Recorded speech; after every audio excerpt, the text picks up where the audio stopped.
So I'm Deborah Merrill Sands, and I'm the dean here at the Paul College of Business and Economics. And I want to welcome Senator Shaheen for coming here today for our discussion around Sbdc and what Sbdc has done over the course of the COVID.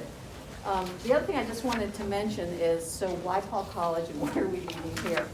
So Sbdc has three kind of pillars of support. The University of New Hampshire and Paul College Business and Economics is the host for Sbdc, the administrative host. I also have the privilege of serving as chair of the advisory board for Sbdc. And we see the work of Sbdc as part of how the business school can support outreach and advising to small businesses. So it's a really important piece, and with Liz's tenure as the state director, the collaboration between the college and Sbdc has gotten much stronger. And a lot of our students, we had 14 students helping clients of Sbdc do social media audits and come up with recommendations on how they could strengthen social media. And we know 19 and 20-year-olds are the best ones to do that. So that was one collaboration. During COVID as well, Sbdc collaborated with the UNH Survey Center to do 3 rounds, I believe. We've had 2 out of the 2 3. rounds and 1 more coming of the resiliency survey to help companies think about and learn about how they could be better prepared for an incident like we had with COVID. And she also collaborated with Extension to develop an academy, Resiliency Academy, with how many people participating with? 245 or so were 245, registered. Okay. Companies participate in the resiliency survey as well. So it's been a very strong collaboration with UNH, and COVID really, I think, strengthened that significantly as we went through. So with that, I'd like to I'm going to ask everybody to introduce themselves. That'd be great. Would that be best? Okay. Mary, would you like to start as my colleague? Yes, I'm Marion McCord. I'm Senior Vice Provost for Research, Economic Engagement, and Outreach at UNH. And Cooperative Extension is also in my office, so I'm working with Sbdc. Great. Hi, I'm Joyce Dales. I'm the CEO and founder of Buzz-A-Go-Go. It's a New Hampshire-based honey remedy company. Like it. How'd you come up with the name? Luck, sitting on the porch. And it's working. It's a great name. Chris Dunstan. I'm the owner of Dunstan Pediatric Services. Provide school-based related services for Central and Northern New Hampshire. Great. OT, speech, physical therapy, nursing. So you My have name is Lawrence Bleacher. My company's Energy LV Resources out of Nashua. And we design and deploy energy efficiency power optimization technologies for big commercial industrial energy efficiency. I'm a big supporter of energy efficiency, so We like support. thank you. Yes. I'm Michelle Coda. I'm with Senator Shaheen's policy team and focused on business policy. I'm John Jarvis. I'm on Senator Shaheen's staff. I'm the driver for the day. But he generally is managing the operations in the offices. I'm Holly McCoy. I own Wicked Flannel in Hampton, and it's a retail boutique with apparel and gifts. Hi, I'm John Clemente. I'm the co-founder of Echo Ridge. It's a small software company. We do something called predictive analytics, which is a fancy way of saying we use AI to predict whether or not legislation will pass or fail. Something like that. Boy, I'd like to have you do a little analytics for me. I'm Karen Larson. I know you, Karen. Yes, Karen. But it's my husband and I founded Soap Pools in 2015, and we make precast concrete plunge pools. And though I live in this area, we're based out of Pembroke, New Hampshire. Yeah, I didn't realize you were doing that now. That's exciting. Yes, yeah. I'm Jason Cannon, Associate State Director at Sbdc. And Liz Gray, State Director for Sbdc. Thank you, and we missed you. I'm Sharon Peel. I work in communications and marketing in Paul College. Great, thank you. Great. Over to you, Senator. Well, thank you all so much for coming out this morning. I'm really looking forward to hearing what you have to say. I am a big fan of the Small Business Development Centers. I learned about them way back when I was in the state senate in the early 90s, and we were in the middle of a recession in New Hampshire, and we had this huge overhang, and there was no money for lending, and between the SBA and the Sbdc, they got our small businesses through it. But I know what great work you do here, Liz, and what a difference you make for so many small businesses, and I'm really looking forward to hearing your comments. I think I'm also on the Small Business Committee in the Senate and have been since I got there, because I appreciate, as all of you do, just how important small businesses are. 99% of the businesses in New Hampshire are small, considered small. You employ over 50% of our workforce. And my favorite statistic about small businesses is that they produce 16 times more patents than larger businesses, create about 2/3 of the jobs in this country. So our small business economy is really critical. And I have been on the Small Business Committee because I felt like anything that I could do to support what you all are doing is really important. And to hear your connection to the Sbdc today will give me arguments that I can use as we're looking at how we can further support what you all need and what the Sbdcs need and the SBA needs to continue to help folks. And I know it's been a really difficult year. And it's not over yet. Things are looking better, and that's really encouraging, but it's still a challenging time. And the fact that you all have survived and are still succeeding is really an impressive tribute to what you're doing and to the help that you've gotten from the Sbdc and from so many of your customers. So congratulations to all of you. I look forward to hearing what you have to say and what you could use by way of assistance from Washington, what more we can do to support Sbdc, and hopefully, I know there's been an issue around funding at the state level. It's moving in the right direction, which I think is positive, but hopefully that will continue, because not all of the funding for the Sbdc comes from the federal government. I think about $750,000 at the federal level, about $440,000 at the state level. If you're get what you need in order to fully match the federal piece. And so we want that so that you can help as many businesses as possible. So again, thank you all very much for being here, and I really look forward to hearing your stories about how your businesses, how you got started, and how you've succeeded. So I don't know, Liz, you were going to give me a little update on Sbdc, right? Yeah, overall things, it has been a very long year for Sbdc, for all of our clients, but honestly, I couldn't have asked for a better team to have risen to the challenge and really, really stepped up in so many ways. We encouraged a lot of our businesses to pivot and think differently over the last year, but we did the exact same thing. We knew that we saw a huge increase in demand in clients, and we needed to deliver our services differently to be able to meet that demand and to make sure that we were providing them the best information possible. Jason actually pulled some statistics. I'll let Jason give you some of the numbers because they are rather impressive, I think. So, Jason, why don't you say that, and then I'll talk a little bit about Liz, Jason, can I just say we need to really project and speak loudly because of our masks? Absolutely. Okay. Yes. So yeah, just to give you an idea of just kind of what the increased demand that we saw from small businesses looking for assistance was. In calendar year 19, we assisted 862 small businesses with one-on-one confidential business advising. Last year in calendar year 20, it was about 1,500. So far, calendar year to date, so 4.5 months in, we're at 1,145. So we are definitely on pace to have even more than last year. In terms of total clients, so advising plus education, we went from 3,200 in calendar year 19 to almost 7,200 in calendar year 20. And right now we're a little over 3,000 for 21. And then another really telling number is capital. So that in 2020, that would be PPP loans, EIDL, things like that. We helped clients get over $45 million in capital compared to $17 million the previous year. And this year we're already at $33 million. So there's still a lot of capital that clients are accessing. The other number that I was really impressed with, Jason, was the amount for the investment in the Sbdcs, both federal and state, the amount of money that contributes to the economy. It's over, $140 million, right? Yeah, we recalculate that every year. It's a 5-year average. So with the numbers from last year, it ends up being an average of 166.2 million Wow.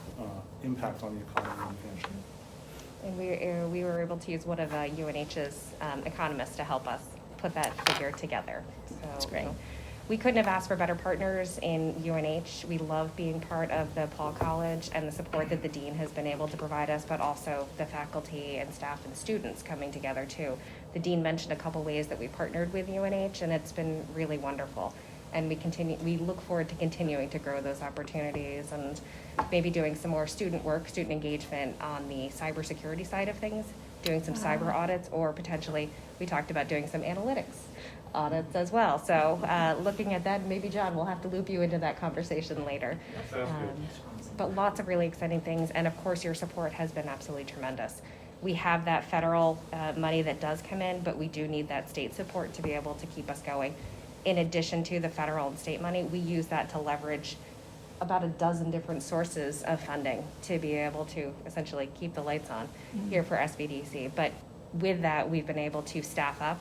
We are now at 18 staff members versus 13 pre-COVID. Wow, that's great. And it's really, as you can see from the numbers, has been really impactful. But I think the stories that you'll hear from all the folks around the table, that's, we can show you the data, the hard numbers, but their stories of how they've worked with each of their individual advisors, it is really special. We had a chance, Jason and I chatted with the advisors last week, and I think overall they're seeing, in general, businesses are feeling much more optimistic, extremely thankful and appreciative of the federal relief programs that came through. We did our survey, like the dean said, the last one we ran was in February. 90% of the businesses that responded took advantage of either PPP or EIDL, and that's great. about half of them did the EIDL. And we've heard more anecdotally that without those relief funds, things would have been much different. But those with the EIDL loans, because it's those low interest loans, they're able to take advantage of those and then look at investing more into the company to help their company recover and hopefully grow as well. So some exciting things there. The survey also quantified how many businesses were, I think around 75% of businesses said that they're going to keep in place the innovations that they put in place during COVID, because they now know that it was a smart thing to do. It was a wise investment. So let's keep it going, not only for the health and safety of our employees, but to make a better experience for their customers and clients. So it's exciting to see, again, anecdotes as well as the hard data. I think some of the bigger things that we were talking about, I'm sure you guys may feel the same way. Staffing is still a huge issue, and being able to find new workers and get them trained up. Childcare. Huge.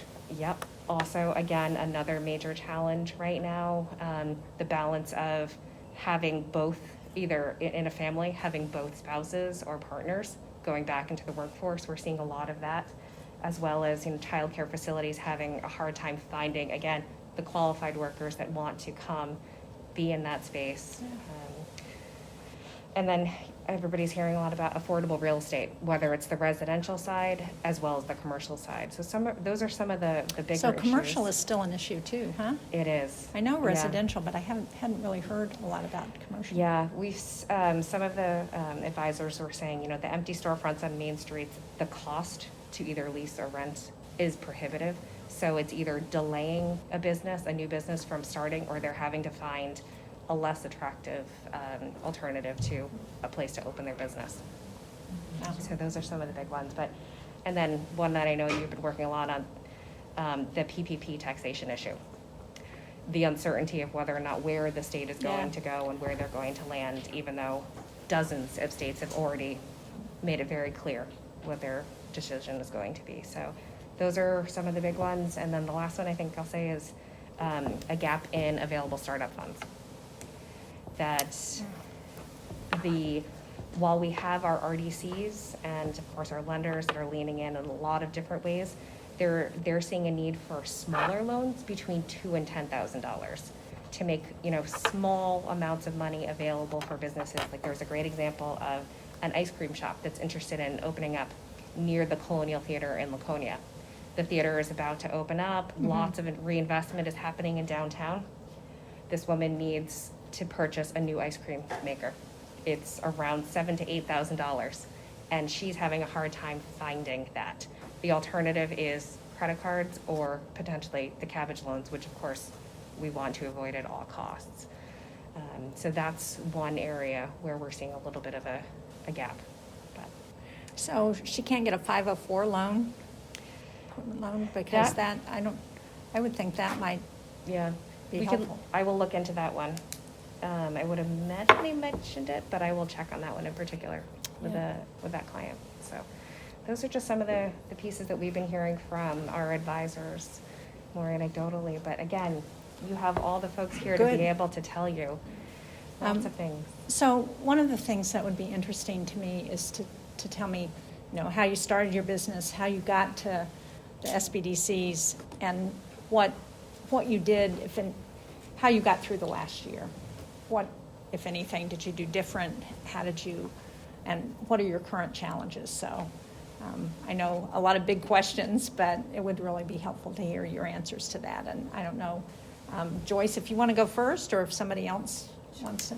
Go first? Excuse my notes, but that's how I No, operate. great, thank you. Okay. All right, so I am the CEO of Buzz-A-Go-Go. It's a little company based out of Nottingham, New Hampshire that makes a line of natural honey-based cold, flu, and allergy remedies called Cold Be Gone and Allergy Be Gone. I used to be a high school teacher in Somersworth, New Hampshire, and I'm an adoptive mom to two beautiful girls from Vietnam and China. I created my first remedy, Cold Be Gone, after my oldest daughter required open heart surgery due to an Agent Orange legacy defect. She needed a full pulmonary graft. And in her first year home, she came home at a year old, I learned what everyone here has learned in the last year, that a virus can be life-threatening to some people. So she was immunocompromised, and that was the first time I'd heard that word. I became determined to learn everything I could about not only how we get sick, but how to not get sick. And I learned what we've all learned in the last year, that it's all about the nose. I created my honey-based remedy in my kitchen, and because I grew up in a little tiny country store in Maine, had lobster tanks and everything, I thought, I'm going to sell it in the Vermont country store in Zeb's and Kalos, and I do, but I had no idea that it was going to be much more complicated than that. And my first phone call to the Sbdc to get my mentor, Hollis McGuire, was to talk about that very issue. She said, no, you have a few hurdles to overcome. She didn't want to spook me. So fast forward to today, and my products are now FDA compliant OTC pharmaceuticals that are sold in 12,000 stores nationwide, including CVS, GNC. It's used by the Boston Red Sox and two other MLB teams. They keep it in the clubhouse regularly. But between the steps of being a kitchen witch and an MLB booger queen, this is what has happened. First, I had to become an FDA compliant OTC pharmaceutical. Federal agents showed up at our lake house in Nottingham and stayed for 3 days. Really? New Hampshire Sbdc got me through. And you were doing this in your kitchen? No, or you had a spot? Had guided me okay. to, all right. you need to have a commercial kitchen. I'm like, what are you talking about? And then when FDA showed up, all our little ducks were in a row. So that was the first hurdle that was overcome. And the FDA had to have special meetings about our company because they'd never had a remedy. They'd only ever had jams and salsas. So here they are at Pawtuckaway Lake trying to figure out whether or not I'm cooking stuff up in my kitchen or if I'm legitimate. And thanks to the New Hampshire Sbdc, I was legitimate. The second So thing, when did you start, Joyce? How long when did you start the business? Well, Camper, my daughter, came home, 12 years ago. Yeah, she is 13 going on 14 now. So the next thing that happened was shelf stability testing. Again, the New Hampshire Sbdc helped me figure out who's going to do that, what does that mean, what does that cost, can I afford it? And we bootstrapped these first stages with their encouragement. And they helped me stage it so that I wouldn't become overwhelmed or lose my opportunity. So slow and steady wins the race was the lesson I had to have hammered into my home by my Sbdc mentor. The next thing was product liability insurance, then an FDA co-packer, a warehouse, my first SBA-backed loan, then my second, then my third. My first run of 5,000 units, and now we're running hundreds of thousands of units, and all of that is through New Hampshire Sbdc's guidance and help. I had to learn what a pitch is, and for 3 years, my Sbdc mentor made me stand up in front of a room of all of you and practice, and that was terrifying. And now I can pitch at the drop of a hat. I spent 3 years getting that ready, then I pitched my first angel funds, and I've now raised 4. I used that money to hire my brokers and my sales team. I now have an advisory board, including people from Stonefield Farms and Barber Foods. I became an S Corp. I closed my first round of equity, and now this fall we're hoping to pitch for our first major multi-million-dollar round of equity. The NHSBDC has been the Sherpa that has led me up that mountain of entrepreneurialism, and all the learning curves with guidance, mentorship, connections, the networking, which I can't fathom ever finding anywhere else. And every time I panicked and said, wait, I'm just a high school teacher, I'm just a mom, they were like, no, this is who you are now, okay? You're a 48-year-old mom, an entrepreneur, and a boss lady, queen bee. And, you know, they're the ones that taught me the phrase, Hollis McGuire taught me the phrase, imposter syndrome. I'm so glad there's a word for that now, because I suffered from that. And she taught me that, no, you're legitimate. And in the last 12 months, what they have done for us is through the PPP and the EIDL programs, we suffered like anybody. You'd think we would be flourishing. I have a cold remedy during a pandemic. But getting into a large retailer, I had to wait for these other mainstream products to have supply chain issues. And once they did, I used that money to secure my own supplies. And then I slid into the planogram where they were gaps. I was able to find opportunity. But I still had to pay like the big boys pay. And I had to, you know, pay these shopping fees to get in there, and then pay to be in their trade publications. And that money has provided me an opportunity to play with the big boys. And so I am speaking to you as a female entrepreneur in New Hampshire and as a mom to two minority girls that I'm raising up to be little entrepreneurs. And so if it weren't for the NHSBDC, I would be sitting here in front of you, and next year we hope to cross into 7 figures. That's very impressive. Wow. And I'm trying for everyone. Please shove it up your nose. And how many employees do you have? Myself and then contract employers, so 5 of us total. Wow, that's great. Congratulations. Thank you so much. So, anybody, does everybody's story match that?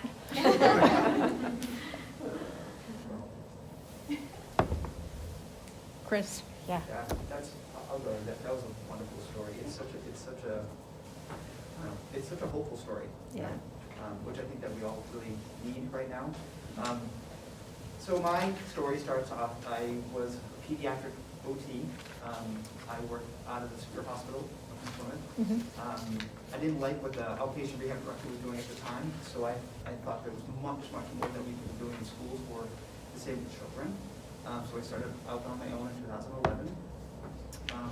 It's been a steady, slow growth. I started with myself in 3 schools, Thornton, Romney, and Waterville Valley were my schools. And now I'm in 25 schools, and I have a staff of 19. So they're all pediatric-based, school-based therapists. So the connection with Sbdc was this change. I thought I knew about therapy and welcoming the children.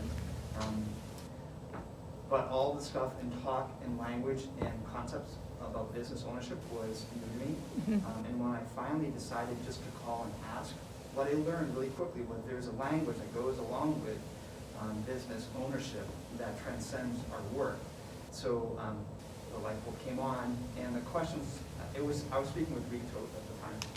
And Rita and I were just talking about my business and my strategies. She started talking about pillars and all the stuff that goes along with the language.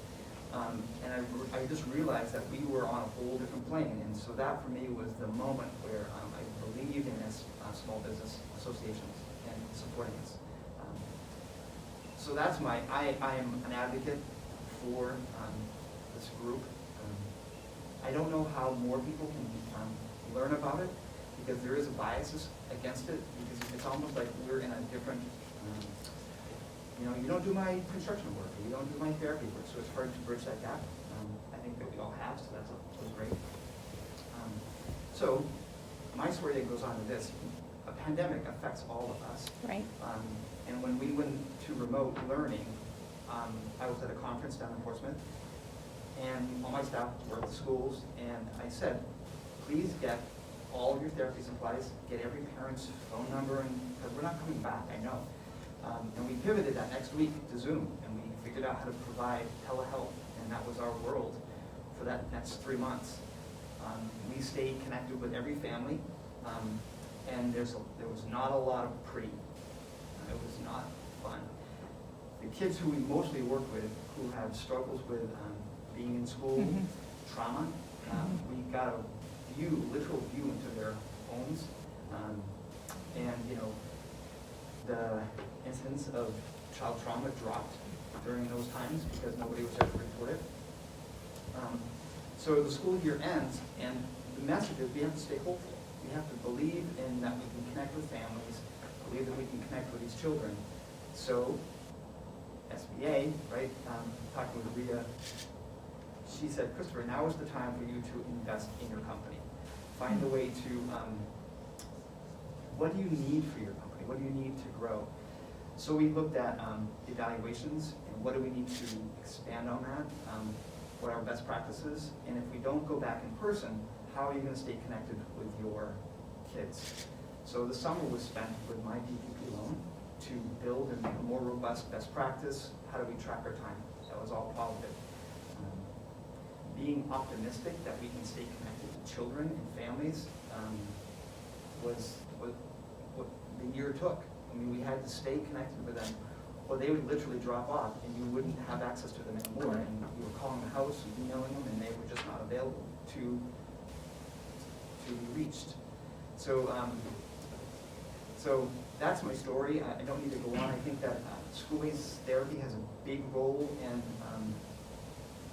making sure families are healthy. School nursing has an underappreciated role.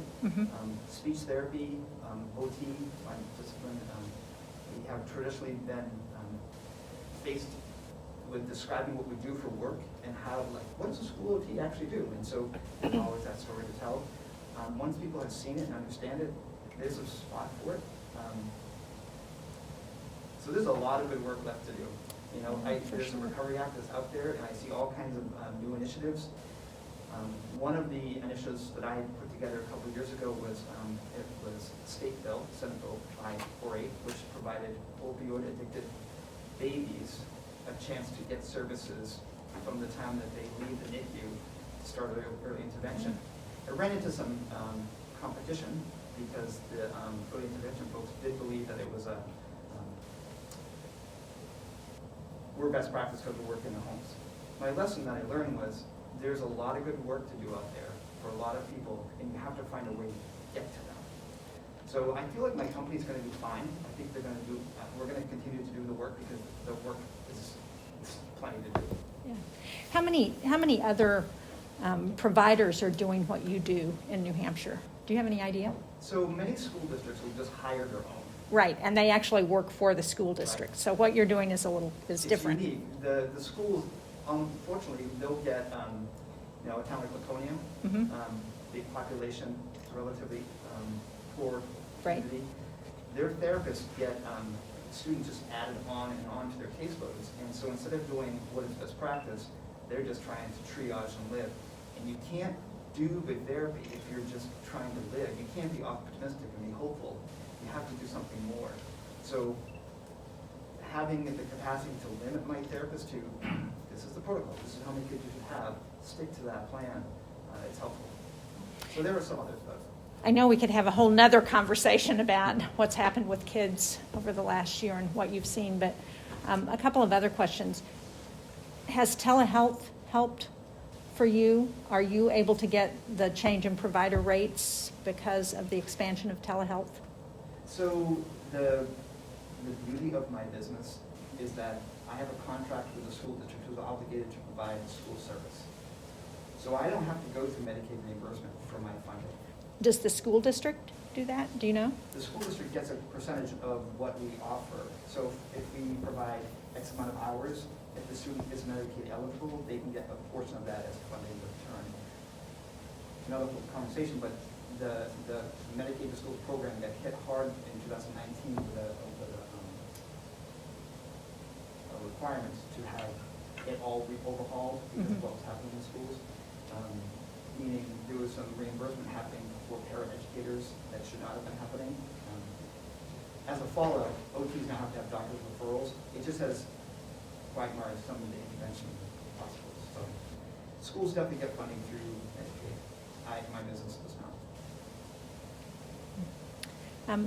Just the other issue that you mentioned on the substance misuse, I have been trying to get legislation through, and we've had some success that would provide incentives for healthcare systems to give options like OT instead of just automatically prescribing opioids for pain and other conditions.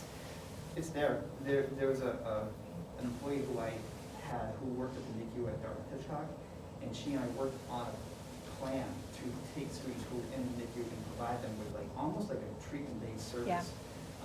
Till the early intervention could start, which is maybe 8 weeks, but for a baby or an infant, that's a long Mhm. time. One of the initiatives that I'm trying to put together is a mobile therapy clinic that would go to a location. You could provide therapy out of it and move forward. So, Ah, interesting. Thanks very much. So, Just go around the Lauren, table. yes, might as well, unless somebody wants to do it differently. Again, my name is Lawrence. I guess I'll start with just a couple of, break my life into 3 or 4 highlights, and then I'll jump into the business side of things. I'm not from around here originally. I'm a dual Israeli-American citizen. So I grew up in Wisconsin, but we had family in Israel, and we were back and forth a lot. And my whole early adult life was over in Israel. We were living there for close to 20 years. School. In fact, our oldest son still lives in Jerusalem, so it's been a harrowing few weeks. Yes, for sure. In fact, but hopefully things are calmer. So that's me. We came back to the States in 2000. My wife and I, and we had 3 little boys at the time. And we've been here in Nashua ever since that. So that's why I'm here. So why did you come to New Hampshire specifically? Was it work or? Yeah, I got Family? I'm an engineer by trade. I was in high tech, and I got a job at the time at Cisco Systems in doing at late 90s. This was mid-late 90s, Yeah. and we were looking, should we come back to the States and blah, blah, blah.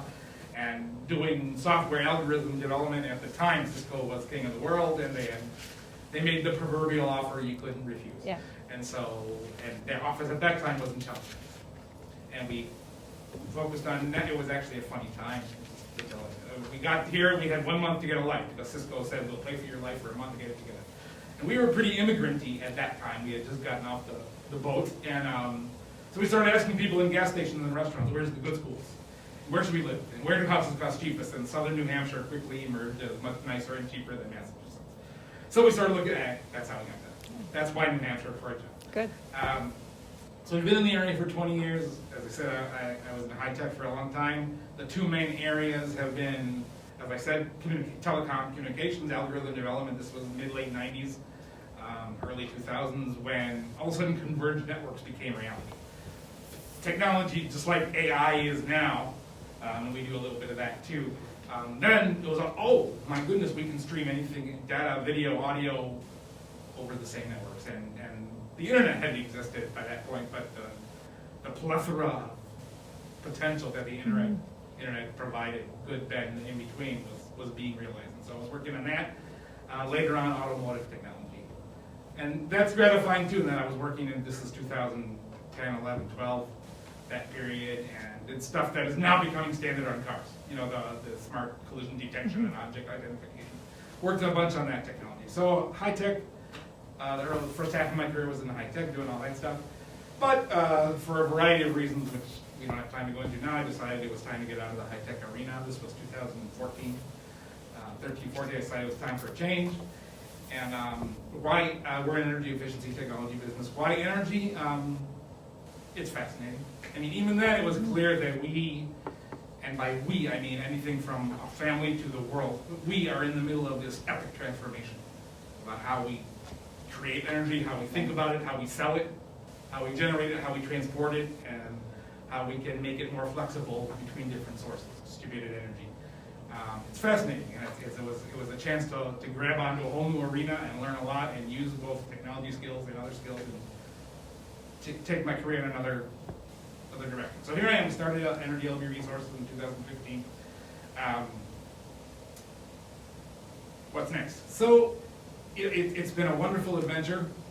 It is a fascinating world. There's so many things that are amazing about how the business model, the technology's been around for a long time, but business models and politicians are finally catching up with the technology to some extent. We are firmly entrenched in the energy efficiency world, meaning I'm not a solar provider. We looked into that, in fact. This is again in the years 2014, 15 when we were just starting, and there were already a lot of great providers. You know, the New Hampshire didn't need another person selling solar panels. But the efficiency piece of the puzzle, while spoken about, is really underserved and under-neglected. You know, it's still true that the most efficient and the most lucrative investment in energy is to not consume a kilowatt. Cheapest, Not to generate fastest it. way to deal with our energy needs, Yeah, efficiency. and so that's one of our marketing and messaging and call it biz dev challenges that we face all the time is that messaging. We will help you consume less. We will help you in your facility change your energy profile for the better. And everybody thinks that's a good idea, of course, you know, and so that's our path, and people do adopt that. But So what brought you to the SBDC? so the Sbdc, yes, thank you for that. We needed help, like every entrepreneur. I didn't know how to be a business person. I didn't know how to be an entrepreneur. I had worked for other people until that point, and I met with somebody from SCORE at the time. I had heard about them, and we quickly got to a point where I needed more than that person could provide, and he said, oh, you should talk to the Sbdc. We're in Nashua. I had met Hollis McGuire, but I worked primarily with Andrea O'Brien in the Manchester office. And why Andrea, and she's been wonderful, and I'll touch on her and that in a minute, but why that? Because Andrea runs the business sustainability program. In her perspective, I believe, if I can speak for her for a minute, sustainability doesn't just mean energy sustainability in the broadest sense. Sure. But that obviously includes energy sustainability and environmental concerns as well. In terms of we didn't need so much the rudiments of how to start a business, like what the business plan is. We were on top of that, but resources. And that's part of the reason I started with my story. I'm not from Roundtable. We weren't particularly well connected in the area. Mm-hmm. What resources are available, financial resources, human resources, marketing resources, and Andrea and the Sbdc have been invaluable, really, in terms of getting me and us connected to resources and organizations in New Hampshire and in New England, in a larger sense. And I wouldn't have been able to do that without the Sbdc. And were there any particular challenges you ran into through the last year because of COVID? Oh, huge. I was just about to get to that. Yeah, I mean, we started running the business in earnest in 2015. Just in the last half of 18, 19, we kind of were hitting the proverbial curve on the hockey stick and starting to grow, and then COVID happened and took away a lot of momentum. And because part of our process is sure, we can exchange information online and there's data involved, but ultimately we have to go inside the facility, site measure visits, and see what's there, look at the equipment, talk to personnel, and we just couldn't do that. So for 5 months we were kind of shut down, and we existed off residual income that we had and PPP money a little bit, and that's like every other business. We survived. And so it was interesting, per the Sbdc, in the fall, so for about 5 months it was awful. It really was awful. You couldn't complete any project. Come the fall, if you recall, at that time everybody kind of thought that the worst was over. Businesses started open up the doors again. It did not get better. It got a lot worse again. But I think a lot of businesses figured out, there are resources. There is money available. There is advice available. And that anecdotally, I ran a lot of our customers, or not just us, but our customers were saying, we talked to the Sbdc and they helped us devise a plan to get through this. And so businesses, even though the COVID numbers were getting worse in the fall, businesses were starting to climb out of it even then. So as of Thanksgiving, it's really started to pick up again. That's great. Not fully, but we're getting there. And so that's to the Sbdc's credit. I mean, I think we certainly felt the broad influence of their reputation and their ability to put together teams of people with different expertise and different backgrounds to help businesses as whatever needs arose. So that's been indispensable for us and others that we deal with. That's great. Thank you. Just to be conscious of time, it's about 15 minutes, so 5 minutes each. Good. So I grew up in Hampton my whole life, and I'm so entrenched in the community. I really wanted to find a way to give back, and I wanted to do that through a business where I could help stimulate the local economy. I've always been fascinated with that idea of local economy. And I decided to open Wicked Flannel in Hampton when I saw the biggest storefront in downtown go out. Why And- flannel? What? Why flannel? My husband and I used to buy up the flannels that big companies would use as samples, because what they usually do with their samples that they would shop around to small companies or the stores that sell them is throw them out and they end up in landfills. So we would buy them up and fix them up and then just trust them and give them or sell them to friends and family. That's great. And that was kind of the basis of our business plan, but obviously that doesn't support a storefront, so we expanded that concept into basically all things New England inspired. We tried to work mostly with US-based companies with a strict code of ethics for their manufacturing policies, even though not all manufacturing can necessarily take place in the US for us to cater to our clientele. But, and we have a goal of expanding into our own brand, which is why we got with the Sbdc partially. But we opened in 2019 in April, so we kind of fell through the cracks of a lot of the legislation that was supposed to bring relief. The only thing we really qualified for was the idle advance, and it wasn't like a lot. Without it, our doors would be closed. Absolutely, it just barely got us through, but that was the only thing we qualified for. So when our doors shut, we weren't sure what to do, because a huge part of our initial business plan was to focus on the hyper-local and then start the website full force for December 2020. So we had a little online presence, but not really. So when I shut our doors in March 2020, I looked at my husband. We were on a month-to-month lease, so it wasn't that big. We have a great landlord. And I said, you know what? I'm comfortable selling masks. I'm going to make masks. I'm going to give them away to our community. If we run out of money, we'll close. And that actually ended up exploding our business, helping me online.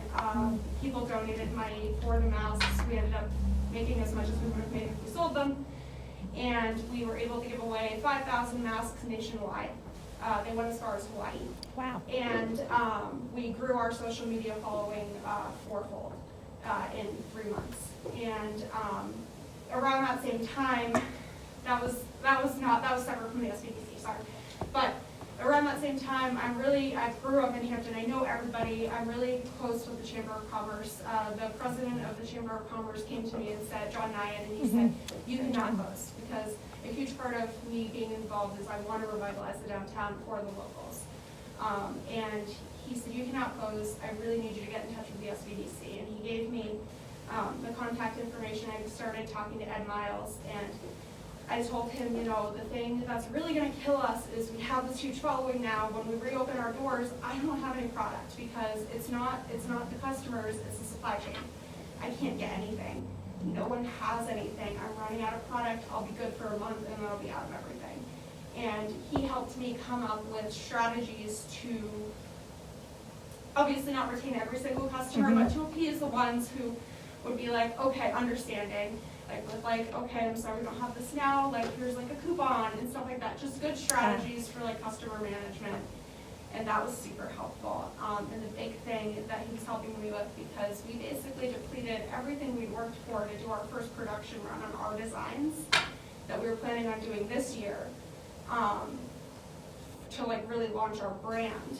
And he's helping me currently with figuring out lines of credit and funding, so that we can actually continue, instead of just treading water for the next 2 years to get back to where we were before, to still follow through with that. Obviously not this year, because I was too afraid of the manufacturing delays that are still just kind of starting to end, but for next year. So it's been so valuable. I can't imagine, we wouldn't be open right now if it weren't for him. I was, even if we had just kind of held through and held on, I was so mentally tired. And as a person, even with all the knowledge in the world of how to run a business, in an unprecedented time like that, when you don't know what's going on and you're just in your own head trying to figure out what to do, you're your own worst enemy. It's good to have a sounding board who is outside of you and your business partner instead of freaking out. So it was really incredibly helpful. I couldn't imagine not having the support of the Sbdc. And are you seeing any of those supply chain issues get any better now? A little bit. I'm so excited because we do all of our own screen printing. So we buy blank shirts and sweatshirts and we screen print them. We just finally got our signature hoodies back, and I'm so excited because they're our biggest seller. All right. Yeah. That's great. Thank you. John? Oh, thank you. Quick little background, grew up in upstate New York, joined the Navy, flew for the Navy and the Air Force till 2010, spent 8 years, 9 months, 23 days there. Yeah. Was working on Wall Street about 3-4 years ago with my wife, and we're like, why are we here? We need to move somewhere a little more affordable. So me being the consultant I was at the time, drew up a spreadsheet of all their zip codes with the top metrics for where you would want to move in. A lot of those in New Hampshire. So we're, my wife is finishing her residency and got an offer that week to come to New Hampshire. And she's like, well, what are you going to do? And I'm like, I'll figure it out. So I had what I will, in a limited fashion, say was a suboptimal outcome for a family member in the healthcare world. So I was determined to figure out the root cause of that, which is how policy is made, which affects all those different behaviors. So went to Dartmouth. The Echo Ridge was incubated at Dartmouth, sorry. Lovely little school up there, and launched it out of the incubator there with the goal to essentially apply the, for lack of a better term, the Moneyball ethic to the political space about 3 years ago. Raised a couple rounds of venture funding, kind of won some money from the New Hampshire Tech Alliance, and we're trying to go to market as a software as a service company in about February 2020, when I had been working with a team out of there and some advisors because I had a hunch that artificial intelligence would reveal a lot about how public policy is made and better inform the system, create, for lack of a better term, new market signal that would better regulate how quality policy is made. In March, right about the time that medical student was flying back from Italy, we got the results, which is essentially we were able to predict with well over 90% accuracy whether any piece of legislation at the state or federal level would pass or fail. So, my Wall Street background, I'm like, wow, there's some really neat implications to this. We need to pivot the business in the middle of a global pandemic. So, that was essentially what we had spent the last year and a half refining and figuring out how we were going to market and connecting that core insight to metadata and analytics that would provide information such as if there's a piece of pending legislation, how would that affect the state of New Hampshire, which as a percentage of GDP, New Hampshire has the most precision manufacturing of any particular state. What insight does that give towards the economy, towards companies, et cetera, and who are we going to sell all this information to? So you're not just doing health policy, you can look at any... We can look at anything. And any state? Any state. But just the U.S. federal government Just or US. any other countries? So the way the AI works is essentially, think of it as a chess game where we have 750 features and nodes, and so hundreds of thousands of possible moves on any pending piece of legislation that has been introduced. We can calculate the probability of its passage as it moves from introduction all the way through its process based on features such as sponsors, co-sponsors, committees assigned, dates, except there's a little bit of a black box component to it. Yeah. So we're further cracking open the black box to provide information to all the different kinds of clients who could potentially use this. So it's pretty meaningful. Julie Glossner has been fantastic for the last 3 years. She helped us get into the Tech Alliance, part of that program there, and has been fantastic for connecting us to people and networking in general. So it's been a fantastic ride, and we're finally coming to market with the first core application of what we're going to be doing with this. So very exciting, very stressful. Without the PPP program. Those were incredibly helpful. We also were able to get the EIDL Advance, and have generally looked into a lot of other state and federal programs that I think has been a core fit, since we're more of a Silicon Valley kind of company that, is traditional here to the state of New Hampshire. So that is us. So Great. almost as hard as hunting down Al-Qaeda in the desert, but a lot more fun. So. And has COVID been any particular challenge? Yes, so the investment, so we were primarily venture capital funded initially, and the first 6 months, the venture capital industry kind of pivoted on a dime to basically focus on just making sure their existing portfolio of companies, we were able to go to our investors and bridge things along well, and but in general, it became a challenging environment for funding, and then trying to make the connections we need to kind of have this product that never existed before and get, in startup lingo, the product market fit in detail and create the sales process and work through the iteration. My personal motto is Semper Gumby, always flexible.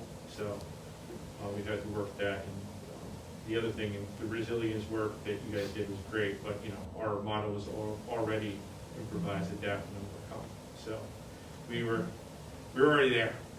And essentially we're able to get to the point where we're very excited to be going to markets for some channel sales partners now with what we think is our core offering. The team of 6, mostly based out of central New Hampshire.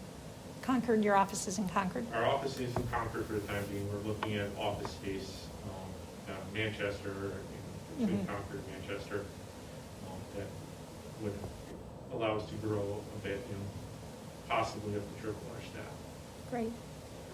So how many do you have on staff now? 6 now, and I keep close ties with our 2 teams of at Thayer's engineering school that are working on some expansions of our tech. Great. Karen. Oh, well, thank you so much for your time. Thank you.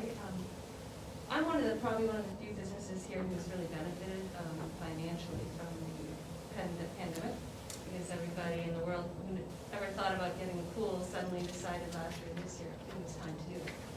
So we've been in a different situation than a lot of local businesses where our business has increased. But when we started, we're a female-owned company that my husband and I started in 2015.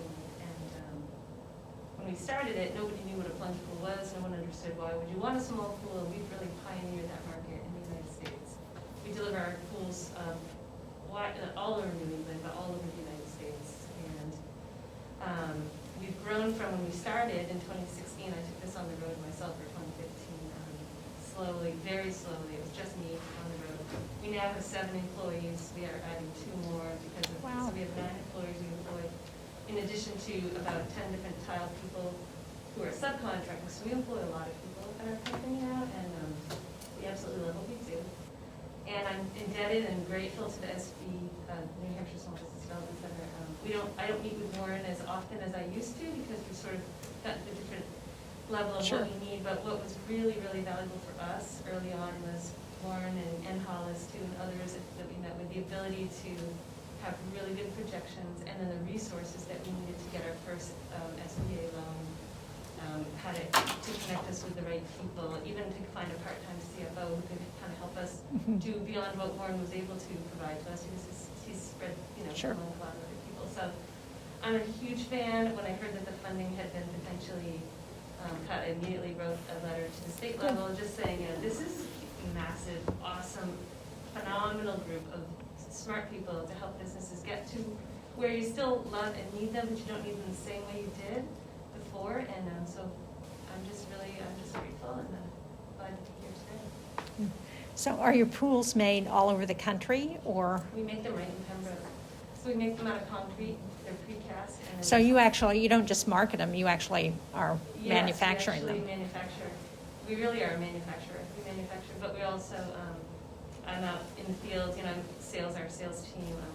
We've had great press nationally on different television shows and things like that have really helped us educate the United States about why you want a small pool. And people really get it now, so it's awesome. Yeah. Why Pembroke? Was there something Well, there that you were able to? Yes, our main Take over. precast partner was located in Concord, just over the border. So Mhm. we built a building just over the town line in a very industrial part of Pembroke. Great. Well, all of your stories are fascinating and impressive to see how successful everyone is and how different your paths have been to that success. Are there ways in which, as we're thinking about policy at the federal level, you think we can be helpful other than continuing to support the SBDCs, which, as Liz knows, is not an issue for me. I'm there. I think the more we do, the better, because they're so effective in the way they help small businesses. But other issues? Two quick things I'll mention. One, you already said, continue to support the SBDC Yeah. and such organizations everywhere. Specifically to our space in the energy efficiency world, make the process of rebate and incentive money and available funding, make it easier. There are a lot of different sources, but the process is convoluted and it's confusing and customers are scared, and we spend a lot of our time just hand-holding through that process, which is fine, we do that, but it takes up a lot of our time as opposed to doing more Listen, value. Lawrence, you and I could have another whole discussion about energy efficiency. I have had legislation. Senator Shaheen said we could have bipartisan legislation. This is now the 5th Congress that Rob Portman and I have introduced this legislation. And we've gotten a number of pieces of it through, but we don't have good policies at the federal level to incentivize energy efficiency. And what we tried to do is to put in not even mandatory, voluntary building codes to incentivize states, because 40% of our energy use is in buildings. And the Home Builders Association has killed this legislation, even though it's gotten through the Senate, the House, multiple times, never through the whole process, because they keep killing it because they're worried about the camel's nose under the tent, as well, even though this is voluntary, it's going to be mandatory sometime. So I feel your pain, believe me. But John, this is something you should see what your analytics tells you about the potential for passage in this Congress. Hook me up with something that's going to pass, please. But anyway, well, it's been a really fascinating discussion. I hope you will feel free to reach us through Michelle, who is in New Hampshire, and you can also call our DC office if there are ways in which we can be helpful. Liz, of course, knows how to reach us. Liz and I worked together when I was governor, so I know how talented she is and what a great job she does here.